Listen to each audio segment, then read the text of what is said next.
Uno de los conceptos filosóficos más cautivadores es el dilema moral, donde se nos presentan dos opciones, ninguna particularmente atractiva, y se nos pide elegir el menor de dos males. Quizás la elección ética más inquietante de todos los tiempos proviene del cuento de Ursula Le Guin, Los que se alejan de Homelas. La premisa es sencilla: existe una utopía total, un lugar donde todos son felices. La ciudad de Homelas es perfecta en casi todos los aspectos, al punto de parecer increíble. Sin embargo, tiene un oscuro secreto. El éxito y la prosperidad de esta ciudad dependen completamente del sufrimiento de un solo niño, que permanece encerrado en un sótano, privado de amor y alegría durante toda su vida. Antes de profundizar en esos aspectos, analicemos el concepto de utopía y cómo se relaciona con una serie de profundas necesidades y ansiedades humanas. A lo largo de los siglos XIX y XX, se volvió cada vez más común proclamar que la historia estaba cerca de su fin. Se podría decir que esta idea también es una extensión del concepto cristiano anterior de que el mundo algún día llegará a su culminación y el sol juzgará a los vivos y a los muertos. De hecho, muchas religiones abordan esta noción de un estado final al que todos llegaremos y en el que permaneceremos. Si consideramos a algunos de los filósofos existencialistas de finales del siglo XIX y principios del XX, el concepto de utopía se conecta con un deseo humano fundamental, el anhelo de estabilidad. En El ser y la nada, Jean-Paul Sartre explora el deseo humano de convertirse en algo en sí mismo. En esencia, Sartre considera que parte de lo que hace tan estresante ser humano es que estamos condenados a ser libres. Esto implica que, en cada momento, tenemos que tomar decisiones y asumir la responsabilidad de sus consecuencias. Nos enfrentamos constantemente a una amplia variedad de opciones sobre nuestras acciones, y en última instancia, somos los agentes causales de nuestro propio destino, o al menos de nuestro comportamiento. Sin embargo, según Sartre, esto implica que nunca podemos experimentar la paz de simplemente ser, como podría suceder en el cielo. En lugar de ello, estamos destinados a estar en constante cambio y evolución, teniendo que decidir quiénes somos y comprometernos con quién seremos. El primero de estos estados proporciona la comodidad de la realidad, mientras que el segundo representa la emoción y la posibilidad. Nietzsche explora un tema similar cuando menciona cómo muchas personas desean evitar el cambio y aferrarse a visiones del mundo que ofrecen estabilidad. Parte de su análisis sobre la atracción del cristianismo es que Dios promete una vida después de la muerte, sin cambio ni lucha. Este cielo no solo es un lugar placentero, sino que también alivia la presión de tomar decisiones y asumir responsabilidades. La historia de Úrsula a menudo se describe como una especie de problema de tranvía dramatizado. El estado del que habla no solo es realmente bueno, sino que es el fin prometido de la historia que se encuentra en todo. Cuando Úrsula sugiere que la utopía de la sociedad depende del sufrimiento del niño, implica que su liberación, o incluso un acto de amor hacia él, podría sumergir al colectivo en conflictos éticos y dialécticos. No solo se trata de la pérdida de perfección en sus vidas, sino de que su existencia depende de su sufrimiento. Esto desencadenaría guerra, lucha y transformación, planteando una cuestión existencial sobre lo que estamos dispuestos a sacrificar para asegurar la libertad de todos, como advierte Sartre. Si la utopía de Homelas se sustenta en el sufrimiento de un solo niño, entonces los habitantes de la ciudad pueden actuar con la certeza de que sus decisiones no pondrán en peligro la estabilidad de su mundo ideal. La complejidad de la situación se reduce a una única elección: decidir si el niño permanecerá o no encerrado. Esta decisión va más allá de lo ético, es fundamental para determinar si la ética puede regresar a la utopía, sacrificando la estabilidad reconfortante por el caos que conlleva el cambio y la responsabilidad.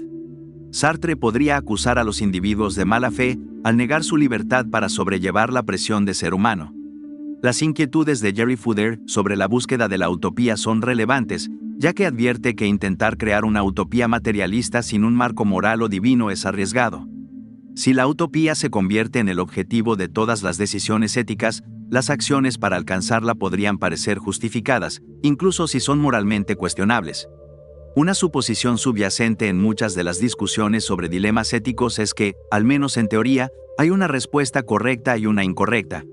Existen enfoques más adecuados para abordar las situaciones, y si discutimos el tema lo suficiente, podremos llegar a una conclusión sensata. La cuestión de si el niño que sufre es un mal necesario se debate con ardientes argumentadores alineados de un lado y del otro. Sin embargo, muchos filósofos han criticado este enfoque de arbitraje moral, y algunos incluso han llegado a decir que muchas decisiones éticas son agonizantemente irresolubles. Para volver a Sartre, probablemente el ejemplo más famoso de esto se encuentra en su obra, El existencialismo es un humanismo.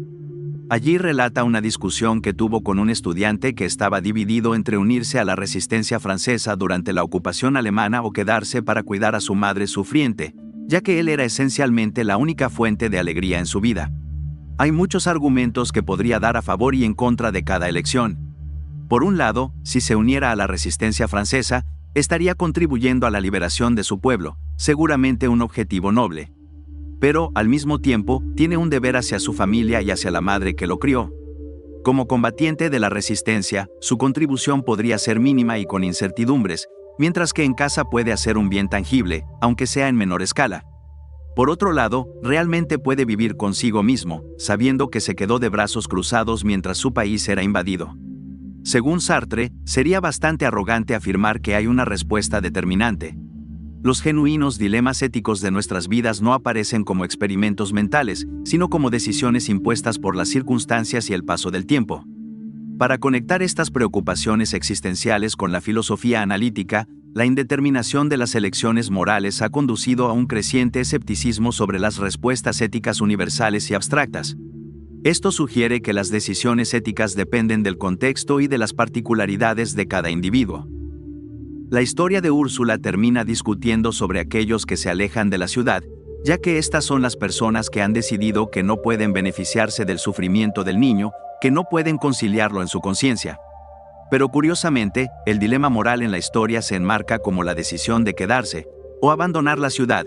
En otras palabras, la cuestión de liberar al niño no se destaca realmente. Tanto la narrativa de Úrsula como la de Dostoyevski tienen un notable parecido con el relato cristiano de la muerte de Cristo. Hay una parte inocente, Jesús mismo, torturado hasta la muerte para redimir nuestros pecados y asegurar el paraíso para el resto de nosotros. Nuestra redención se compra a costa del sufrimiento sin pecado, pero admiro la elección de Úrsula, que dice: incluso aquellos que se alejan no están interpretando el papel de algún gran salvador que rescata a Jesús de la cruz, sino más bien el de Poncio Pilato, lavándose las manos del mal y retirándose de nuevo a su villa. La elección de quedarse o irse es una decisión que enfrentan cada día. Aunque deciden residir en la ciudad, se ven obligados a comprometerse de alguna manera, lo que implica, en cierta medida, alejarse de la injusticia. Sin embargo, no tienen que decidir liberar al niño, pueden simplemente apartar ese dilema de sus pensamientos. Desde esta perspectiva, aquellos que se alejan son lo más cercano que tendremos a los paradigmas del relato, las personas que no permitirán que la crueldad ejercida sobre el niño pase desapercibida. Pero desde otra perspectiva, están huyendo de una elección mucho más significativa. Muchos de nosotros tampoco buscamos decisiones éticas, sino que solo nos involucramos con ellas cuando nos son impuestas. A menudo no preguntamos qué es lo mejor que se puede hacer, sino más bien cuál es la mejor opción cuando nos vemos obligados a elegir. Es posible que nos estemos cegando sobre cuánto daño estamos permitiendo que suceda. Efectivamente, condenados a ser libres, pero no condenados a notar la magnitud de esa libertad. Sin embargo, todo esto está sin duda, girando en torno a un punto mucho más grande, la justificación dada para el tormento del niño. Y aquí no me refiero a la línea utilitarista sobre que es para el bien mayor, sino más bien al hecho de que es sancionado por casi todos los habitantes de Omas. A finales del siglo XVIII, una pregunta dominaba los corazones y las mentes de Europa. Durante los 7 siglos anteriores, la mayoría de Europa había sido gobernada por monarquías, y la filosofía que respaldaba estas monarquías era el derecho divino de los reyes. El rey o la reina sostenían que estaban designados por Dios para gobernar su dominio. Carlos I creía que la guerra civil inglesa era inherentemente ilegítima porque no era solo una rebelión contra él y sus compañeros aristócratas, sino un desafío directo a la autoridad de Dios mismo. Sin embargo, las revoluciones americana y francesa desafiaron severamente este paradigma. La nobleza no solo estaba siendo usurpada como los centros del poder político, sino también como los legisladores de valores. Esto se duplicó para los revolucionarios franceses, que eran explícitamente antirreligiosos y rechazaban casi por completo la legitimidad de la autoridad de la Iglesia. Normalmente, no queremos que el poder sea simplemente un hecho brutal, sino que nos gustaría una filosofía que lo justifique. Aquí entra Rousseau, quien sostenía que las sociedades solo podían ser justificadas por el consentimiento colectivo del pueblo. Él dijo que no era un rey o una nobleza, sino un contrato social lo que diferenciaba un gobierno legítimo de uno ilegítimo. En El Rebelde, Albert Camus sostiene que la autoridad moral ha cambiado, ya que Dios ha sido reemplazado por una noción colectiva de lo que la gente desea. Este cambio se produce como resultado del desafío a Dios como fuente de valores morales. Por lo tanto, si también vamos a reemplazar las monarquías y aristocracias por democracias y repúblicas, entonces el pueblo es una consecuencia bastante natural. Pero Camus también señala algunas consecuencias de esta idea, y es que si hacemos del pueblo el árbitro último de lo que está bien, entonces perdemos algo de la capacidad de condenar lo que las democracias o repúblicas pueden hacer a su propia gente. En otras palabras, bajo este marco, si casi todos están de acuerdo en algo, entonces se convierte en un ejercicio legítimo del poder. Pero esta filosofía agrega otra capa de complejidad al dilema del pueblo de Homelas, porque no solo es que el niño esté sufriendo para el beneficio de todos los demás, sino que también cuenta con el consentimiento y la aprobación explícitos del resto de la ciudad. Según la lógica de esta visión post-ilustrada, este es un ejercicio de poder perfectamente legítimo, porque son las personas actuando en su propio interés y utilizando su soberanía para hacer una elección. La tensión adicional proviene de las connotaciones adicionales de liberar al niño, y es que ya no se trata solo de corregir una crueldad, sino también de socavar la voluntad soberana del pueblo. Una vez más, encontramos esta preocupación prefigurada en Dostoyevsky. Su preocupación con el humanismo y el materialismo en general era que, sin el reconocimiento de algún poder superior a cualquier persona o grupo de individuos, inevitablemente aprenderíamos a justificar atrocidades.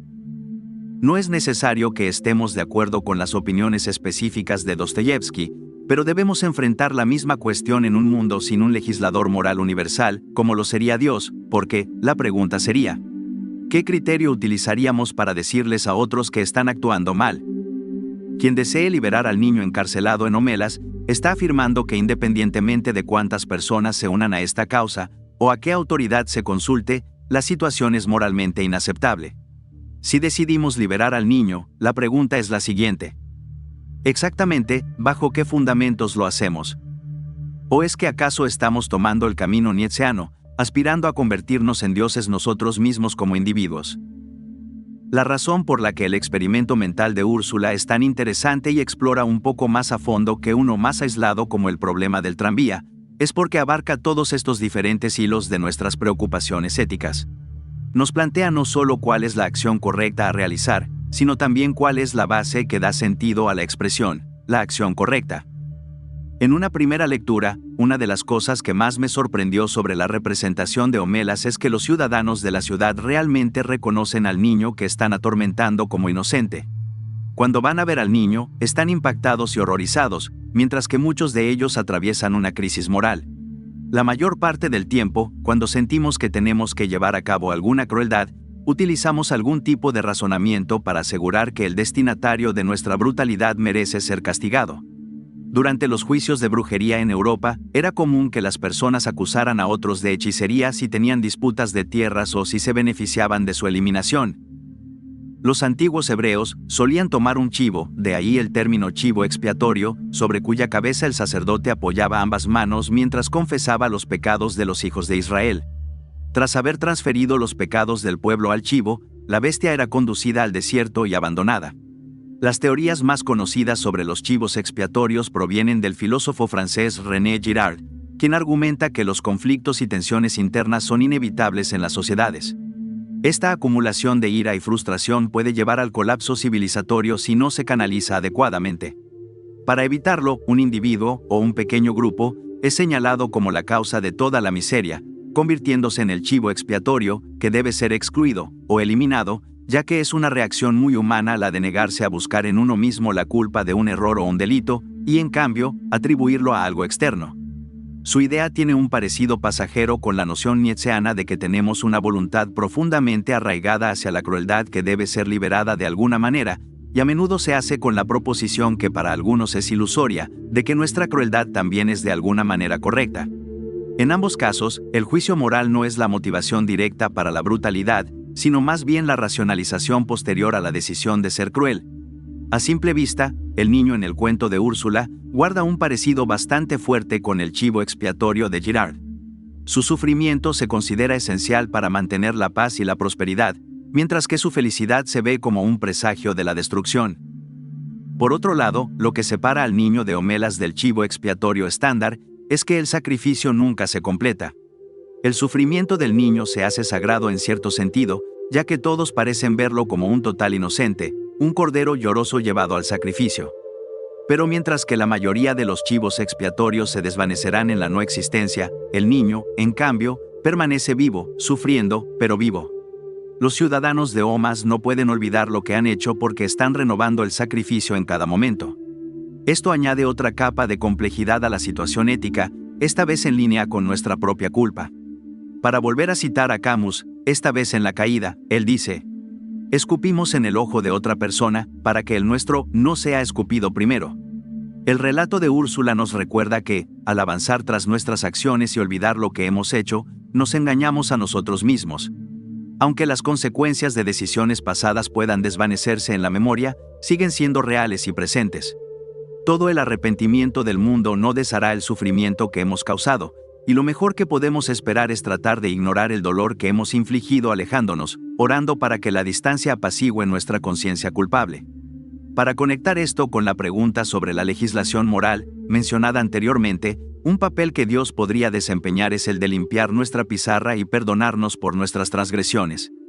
El perdón es fundamental para mantener la paz y resolver conflictos en nuestras comunidades, ya que todos somos imperfectos. Ahora quiero destacar un aspecto de la historia de Úrsula que no se menciona explícitamente. A lo largo del relato, se nos asegura que el sufrimiento del niño es necesario para el florecimiento de Omas, pero la autora elige no profundizar en esta relación. En esta elección, Úrsula aborda de manera sutil cómo funciona el chivo expiatorio en nuestra sociedad. Este no es realmente responsable de todos los males de una comunidad y su exilio no soluciona los problemas. Incluso Girard, quien sostiene que el chivo expiatorio es inevitable, afirma que solo proporciona una paz temporal antes de que la sociedad estalle nuevamente, momento en el que se requerirá otro chivo expiatorio. Él sostiene que el verdadero objetivo del chivo expiatorio debe ser suprimido durante el acto, ya que si reconocemos la atribución injusta de pecados y el abuso hacia una persona común, seríamos menos propensos a participar en ello.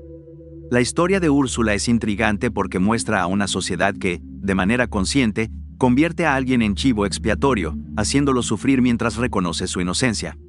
Este relato a menudo se compara con el dilema del tranvía de Philippa Foot, donde el niño inocente representa a la persona atada en una de las vías, mientras que los ciudadanos de Omas son las 5 personas en la otra vía. Se plantea la pregunta de si desviaríamos el tranvía para atropellar al niño y salvar a las buenas personas de Omas. Sin embargo, hay una idea subyacente: al convertir a alguien en chivo expiatorio, el dilema del tranvía se convierte en una ilusión reconfortante. En realidad, no estamos sacrificando a uno para salvar a 5, sino atando a alguien a las vías para evitar cuestionar si realmente merecemos su destino.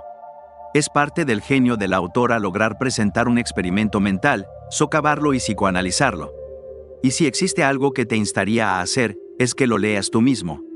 Estoy casi seguro de que te irás con tu sensibilidad moral sacudida e incluso destrozada. Este relato te llevará a reflexionar sobre la naturaleza del sacrificio y la moralidad, obligándote a cuestionar no solo las decisiones de los personajes, sino también las de nuestra propia sociedad. Como aprendemos de Sartre, en el existencialismo es un humanismo, y cito: el ser humano está condenado a ser libre. Estamos condenados porque no nos hemos creado a nosotros mismos, y somos libres porque, una vez arrojados al mundo, somos responsables de todo lo que hacemos. Por lo tanto, el ser humano se encuentra solo y sin excusas, ya que no tiene frente a él ningún valor y orden que legitime su conducta.